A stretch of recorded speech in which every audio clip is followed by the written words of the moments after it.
Michelle Costello, founder of the TalKit Oral Language Program for schools. I'm here today at St James School and I'm going to be speaking to a group of parents about some of the things that they should be thinking about while they're preparing their young people for a start in the classroom. Come with me. So I'm here with Tracy, who's the new entrant teacher at St James School. Hi Tracy. Hi dear. What are some of the things that you see provide challenges for those kids when they first start school in terms of oral language? So what's happening is, for some of these children who are beginning school, they're coming in with some speech problems. So that impacts negatively on their progress throughout the curriculum areas. So for example, in writing, if we're looking at recording unknown words, the children are having trouble articulating the sounds, which has a negative impact on what they're recording on the paper, which makes them struggle as they work through their way through the writing session. Okay, so if they can't make the sounds properly at that point, it's difficult for you to get started teaching them to write and even read, I guess. Absolutely, Right. absolutely, because if they don't have those letter sounds, if they can't articulate them correctly, then it provides a barrier for them to start that learning process That's off. hard, isn't it? Is there anything in terms of social implications for these little people when they're starting? Some of the children, as they're coming in, they know that they don't speak the same as other people, so they're quite reserved, or other children, which makes them quite reserved, and also it stops them from contributing to the learning that we do in the classroom, so they're reluctant to share in discussions. The flip side to that is some of these children don't realise they have a problem, so when they're trying to communicate their ideas, they're really feeling frustrated and in terms of them sharing their ideas. I've got a lovely group of parents here today who have some new people starting school very shortly, is that right? That's true. Yeah, fantastic. So thank you so much for coming. Well, in terms of what we've identified, there are basically 4 key things that good oral language skills give us. The first is literacy, because what we know is the progression is talk, read, write. And if you've got kids who are starting school having trouble talking or communicating, that journey on to reading and writing can be really challenging. And a lot of new entrant teachers tell us that some kids are arriving at school with what they would say an oral language level of a 3-year-old. So you imagine being that new entrant teacher, and these kids really don't have that language, and it's hard for them to get started on their literacy journey, so that's really important. The second thing is about thinking skills. And in schools these days we teach thinking as an explicit model, and it's really exciting. But thinking is about talking and mulling over our ideas and listening to other people and sharing those concepts. And if we're held back there, that makes it really difficult for us too. The third thing, building positive relationships. And we know how important that is. And the fourth thing is about citizenship. And it's one of the things that I'm really passionate about, because I think that if we've got kids and ultimately adults who can solve problems through talking, a lot of the problems that are prevalent in our society. So it's a really good thing for us to start to do some focusing on. So, what I want to tell you today, that there are 4 key areas. You know, everything's kind of broken down. The first one, I'm just going to show you here, clarity. Okay, so clarity is what we call a key competency of oral language. Now what that basically means is fitness. Does our mouth work enough to get the sounds to come out well? Are we opening our mouths when we speak? Are we able to use our tongue to make sounds? Or are we just our mouths free and just sitting down here like this? You know, are we modelling those sorts of things to our kids as well? With clarity, we see a lot of substitution issues. So we see lots of kids who think about things and then they come to write. So what's the first letter that goes down on the page there? It's an F. Yeah. Well, it's not a big deal. It's just another thing that they have to kind of overcome. In terms of clarity too, what can tend to happen is if your child is struggling to get their messages across, the teacher spends a lot of time decoding what their needs and wants are. And that takes up time, and for some kids that causes a lot of frustration. And so when you're observing in a new entrant classroom, normally the frustrations for those little people comes from the fact that people don't understand what I want. So if I'm trying to, if I've got a better way of doing that, it's going to be much easier for us. So clarity is the first thing. The second thing, fluency. Well, basically, what it means is I've got an idea in here, and it's going to come out, I trust that it's going to come out the way that I want.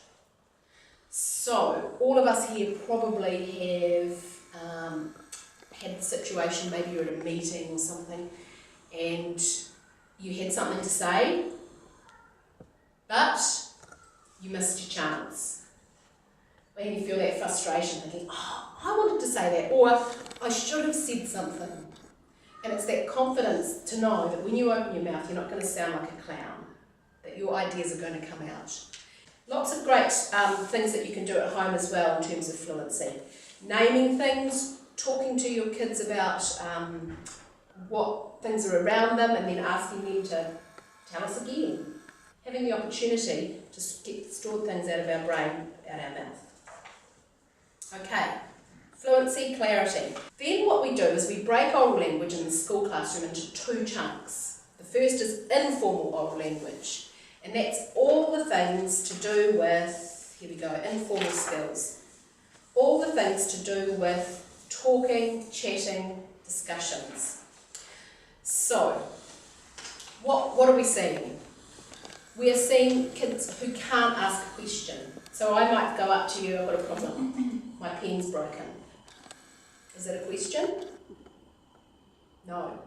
But what are you going to do about it? You probably take it and fix it for them. So getting them to understand what a question is. Oh, so your pen's broken. That's bad luck. And getting your kids to rephrase and say, hey, I've got a problem. Could you fix my pen for me? Or could I have another pen? Entering into a discussion and a conversation about the problem is a really good way to start them thinking as well. So it might be, well, what's the problem? What do you think I could do to help you? So they're having to come up with possibly the solution. Answering the telephone in a polite way. These days you can do lots of great things with Skype and technology. Are they talking to people? Are they able to have a conversation via that? It's a great way to do things. Do they know their full name? Do they know their address? Do they know their phone number? Those sorts of things are really important because it starts to give them a sense of belonging, and there are things that are unique to them that they can talk about. What about if you have a chatterbox? Anyone here have a chatterbox? Yes? Oh, it's in there now.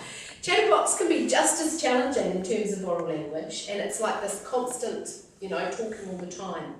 If you have a chatterbox, it's time to get on and start explicitly teaching them listening skills. So helping them to understand about being interested in what the other person's saying, and taking things from them, from the conversation, and then adding on to it. So in terms of progression, once you've got that fluency, you've got that clarity, listening is the next phase. So our communication cycle, send, receive, send, receive, send, receive. It goes around and around and around. And your chatterboxes are doing lots of sending. Are they doing lots of receiving? Once they've got the two things in balance, they've got a great base skill for policy. So that's some of the informal things that you can do. In terms of formal oral language, these are things that potentially could be prepared for an audience. So being able to say rhymes and little poems, to be able to tell stories without having to read the text, to be able to retell things. A lot of kids do heaps of role play when they're in their early childhood environment, and you start to see it drop off. Encouraging that, doing that with them, getting involved, playing, doing different things that are about using your oral language in a different context. And of course there's singing as well. They do heaps of singing in the new entrant classroom, and that helps with everything.